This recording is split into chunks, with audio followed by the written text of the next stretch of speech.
Hello, everybody. Figured I would take a little bit of time and kind of reorient myself after the crazy election that we just had here in the U.S. and talk about another commander deck that I've been working on. And with this commander deck, I need your help. It's just not working as good as I would have wanted it to. Part of that I know is just theme. I'm not sure if I'm building this thing right, just flat out.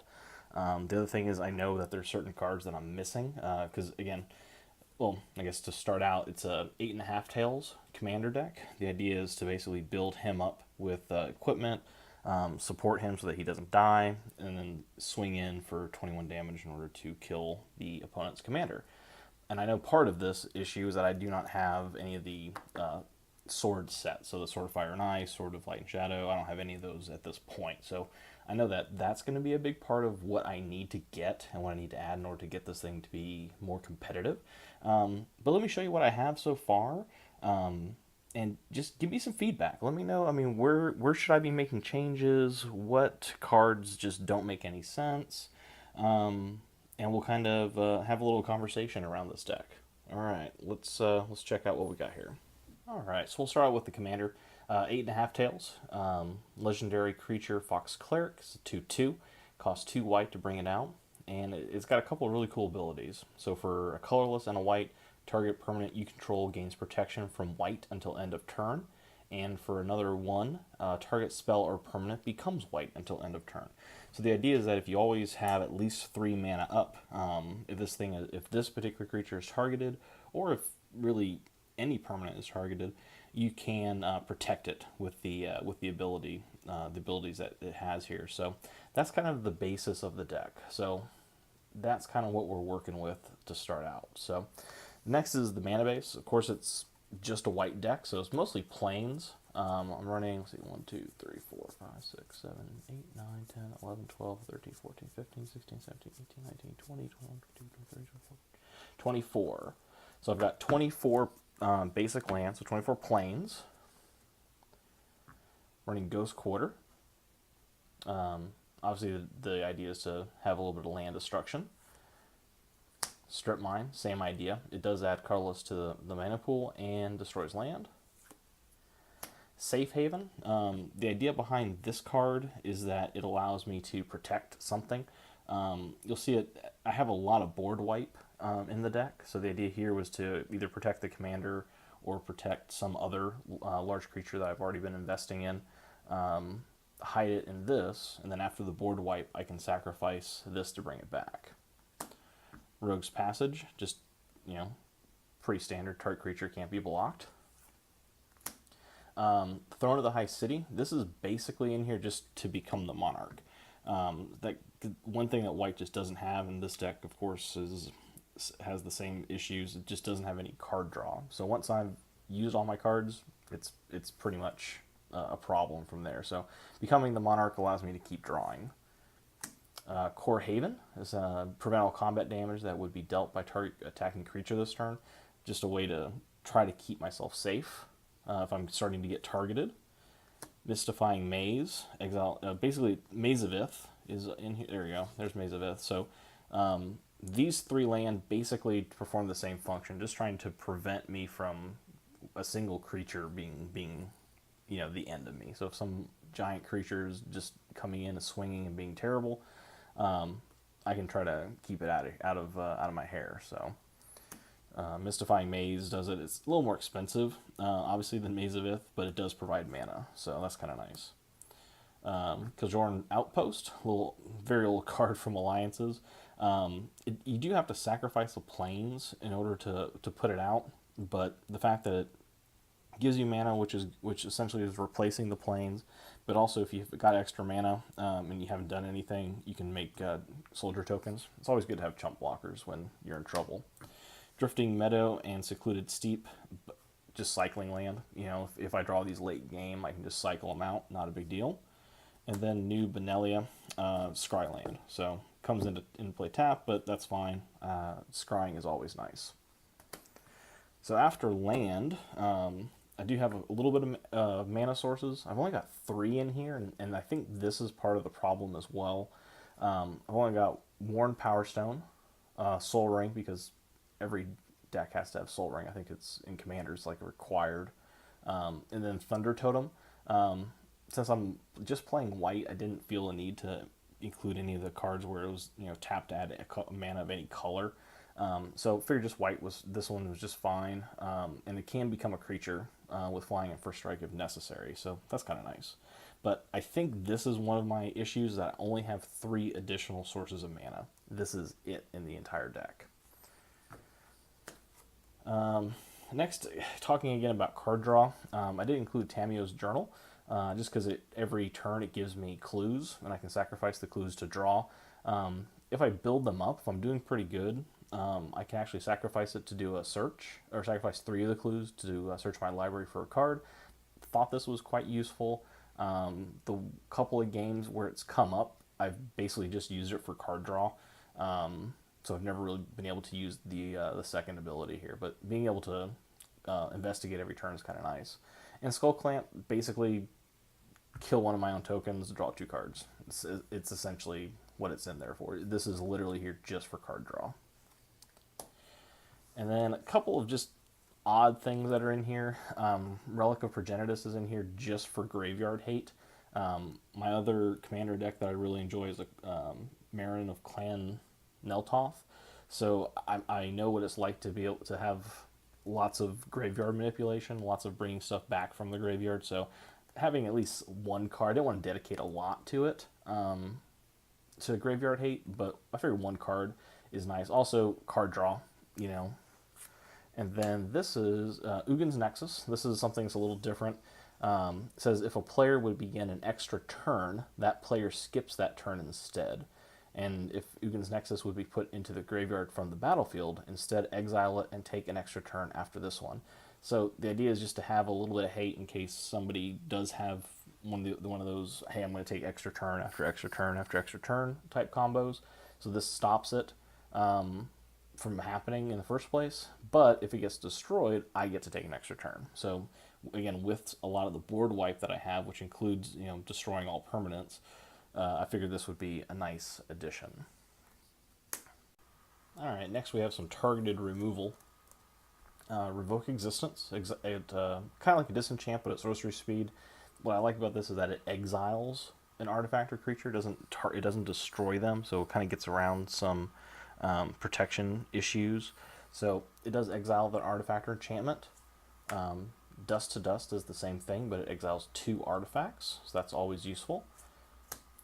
Condemn, so an attacking creature, basically the hope is that I can use this to tuck somebody's commander, so that's quite useful. Source of Plowshares, again, if it's a white commander deck, I think this is required. And then Crib Swap, this is kind of a neat one. Basically, it does the same thing, so exile target creature, and then this controller gets a 1/1 colorless shapeshifter creature token. That, who cares? But again, another way to exile a creature. So that's what I have for targeted removal. Now, mass removal. Got a lot of this. So Divine Reckoning. Each player chooses a creature he or she controls, destroy the rest. It does have flashback, which is super nice. Cataclysm. Each player chooses from among the permanents he or she controls an artifact, creature, an enchantment, and a land, then sacrifices the rest. So this is almost total board wipe. Kind of like Balance. Wrath of God. Good old basic beginning card. This is the first one, Love the art on this one too. Day of Judgment. Basically, it wishes it was Wrath of God. It destroys instead of buries. Buries just means you can't regenerate. Destroys the same. So they do the exact same thing. It's just with this, they can't regenerate. Fumigate. This is new. This is from Kaladesh. Same thing, destroy creatures, but you gain 1 life for each creature destroyed this way. Kind of nice. Rout. I like again, destroy creatures, they can't be regenerated, so this one's just like Wrath of God, but if you pay 2 more, you can cast it as an instant. So that's super nice. So, if you're in a really bad situation, costs 7, but at least you get to wipe the board at instant speed. Martial Coup. This allows you to create tokens and destroy creatures, so that's kind of nice. Planar Cleansing. This is just everything but land gone. Terminus. This is another tuck one. So you put all creatures on the bottom of their owner's libraries. And it does have the miracle cost, which is kind of nice. So for 1 mana, if it's the first card you draw, if you're really in a bad spot, you can cast that and tucks everything. So that's kind of nice. And the last one is Mass Calcify. Destroy all non-white creatures. So this is super useful. Again, super expensive at 7, but since we're playing predominantly white creatures, this wipes everybody else out, hopefully, and keeps your stuff safe. So that's kind of nice. Next is just a couple pretty standard hate cards. Ghostly Prison is super nice. Creatures can't attack you unless their controller pays 2 for each creature he or she controls that's attacking you. So that's really nice to help keep stuff off your back. And then Aura of Silence is kind of a similar thing for artifacts and enchantments. Basically, artifacts and enchantment spells your opponent's cast cost 2 more. And I can, if I need to, I can sacrifice it to destroy an artifact or enchantment. So that's kind of nice to have in there. Okay, now we have some odds and ends. This is part of where I think the deck kind of breaks down. I'm not sure what of these is great, which of these is bad, so help me out here as we look through these. Marshal's Anthem. I like the +1/+1 for my creatures. That's not really groundbreaking since it's not necessarily a token deck, but I get to return creatures from my graveyard to the battlefield if I do the multi-kicker. So that is why this is in here. Open the Armory. This allows me to search for an aura or enchantment card from my deck. So it's tutoring. It's very specific for what it's looking for, but it goes straight to my hand, which I like. It's sorcery speed, which is kind of a bummer, but it is what it is. Gift or Immortality. Enchant creature. When enchanted creature dies, return that card to the battlefield under its owner's control, and return Gift of Immortality to the battlefield attached to that creature at the beginning of the next end step. So the hope with this is to get it on 8.5 tails, and then it just never dies. That's the theory, anyways. Indestructibility. Enchanted permanent has indestructible. Invincible Hymn. Count the number of cards in your library. Your life total becomes that number. So obviously in a format like Commander, where you're going to have at least 80 plus 80 or 70 or 80 cards in the deck, it's nice to be able to just in one fell swoop, especially late in the game, because this thing does cost 8, to just boom, you have your life total jump up there. And then the last thing is Chronomantic Escape. Until your next turn, creatures can't attack you, and then remove Escape from the game with 3 time counters on it. So you can cast it or suspend it, but if you cast it, it comes, it hits the play.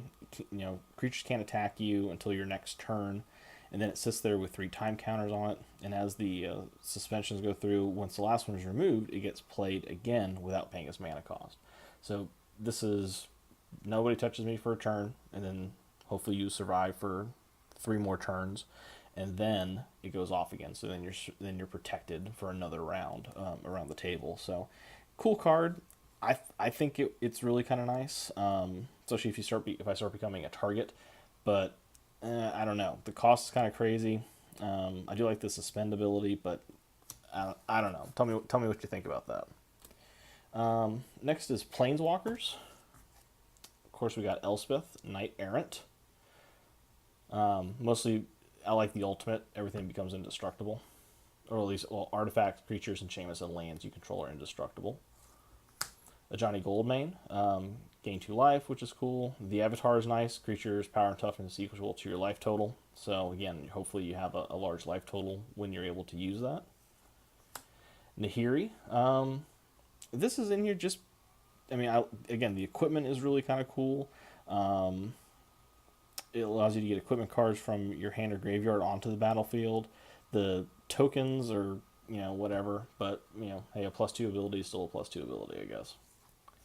And then Gideon, Champion of Justice. The -15 is awesome because you get to exile everything, but I have used the 0 quite a bit. Once you've had a few turns and you gain a lot of loyalty counters, it's nice to have something big that you can just kind of swing with over and over again. Now here's where I have some major issues.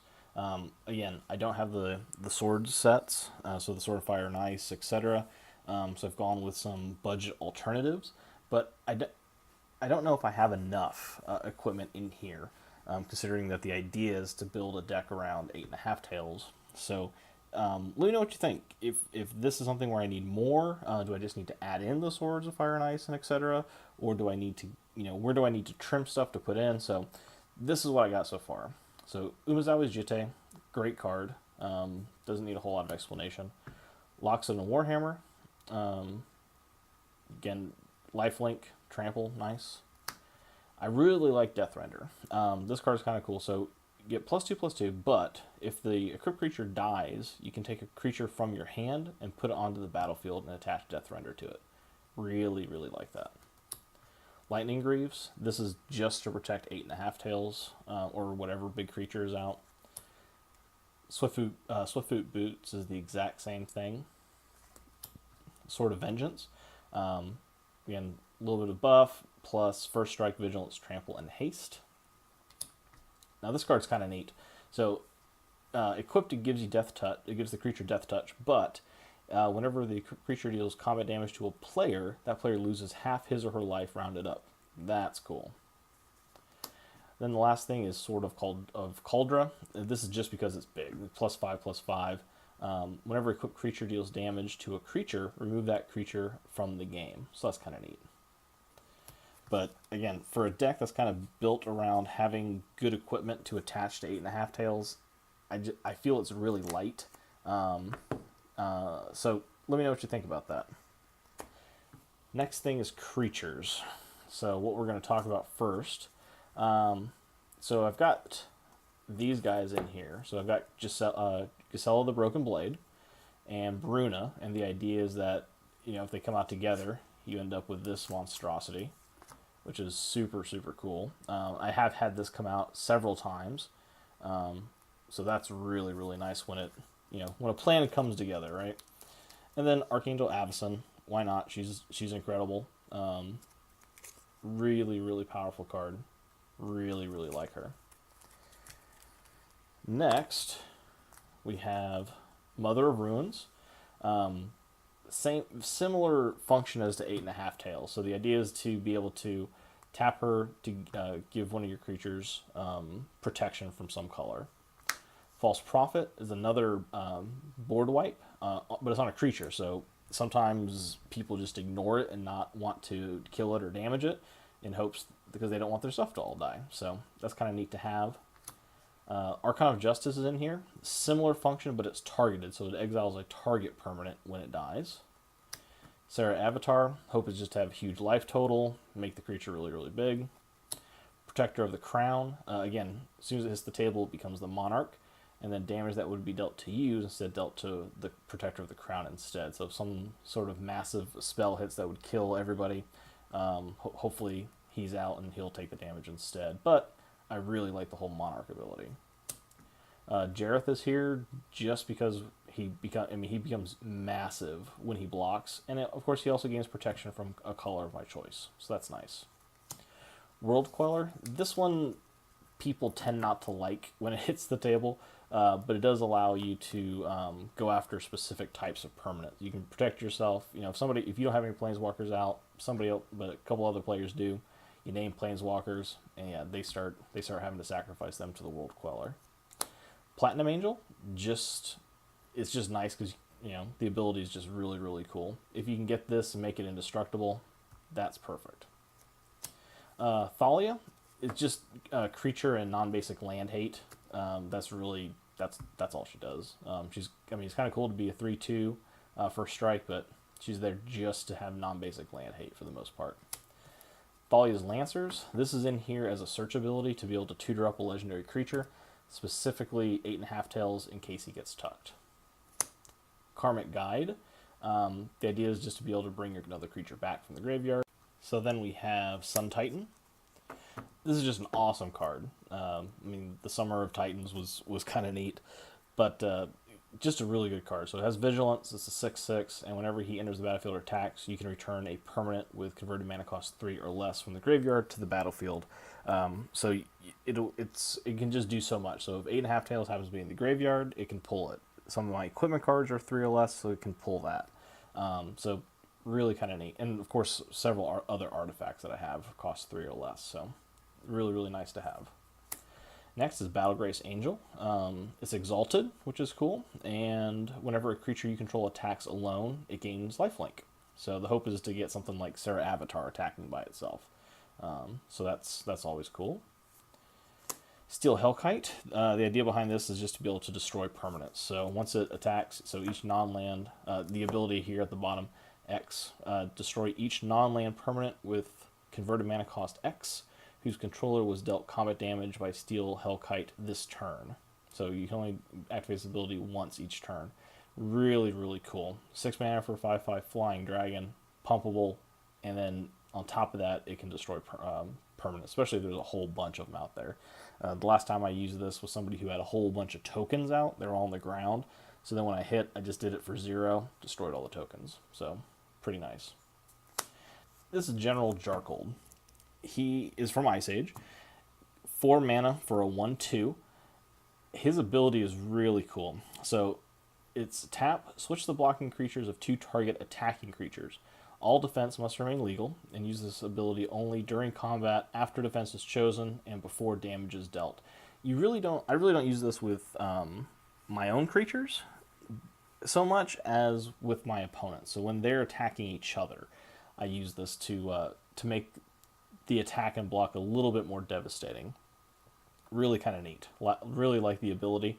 I'm not sure if he really fits in the deck because I just have so many cards in here that are not part of the theme, but they're white and they do something. They do have some cool ability for Commander. So I think he may have to go, but I really love his ability. Next is Spirit Endel. This is in here just for the forecast. 2 mana, reveal Spirit Endel from your hand. Target creature gains shadow until end of turn. It's just another way to get a little bit of evasion so that hopefully your 8.5 tails is swinging in and doing massive damage. Also, it has shadow itself, so if you needed to play it as a creature that every turn is hitting for 2, that's kind of neat. Next is Sunblast Angel. So flying, when Sunblast Angel enters the battlefield, destroy all tapped creatures. So this can be pretty devastating when you have a whole bunch of people that are attacking like crazy. And then once it rolls around to your turn, boom, all dead. And then the last is the Razor Hippogriff. This allows you to get an artifact from your graveyard to your hand. A little bit of life gain on top of it, but that's inconsequential. Really, you're just trying to get an artifact back. So that's the deck. That's what I've got going on here with 8.5 tails. Like I said, I'm not overly happy with it. I'm not sure if this is the direction I should be going or if I should be doing more equipment. Let me know in the comments below what you think. What's wrong in the deck? Where do I need to focus my attention? Do I need more mana sources? Do I need more equipment? Do I need less creatures? Less board wipe? Let me know. Let me know so I can make this thing a little bit better.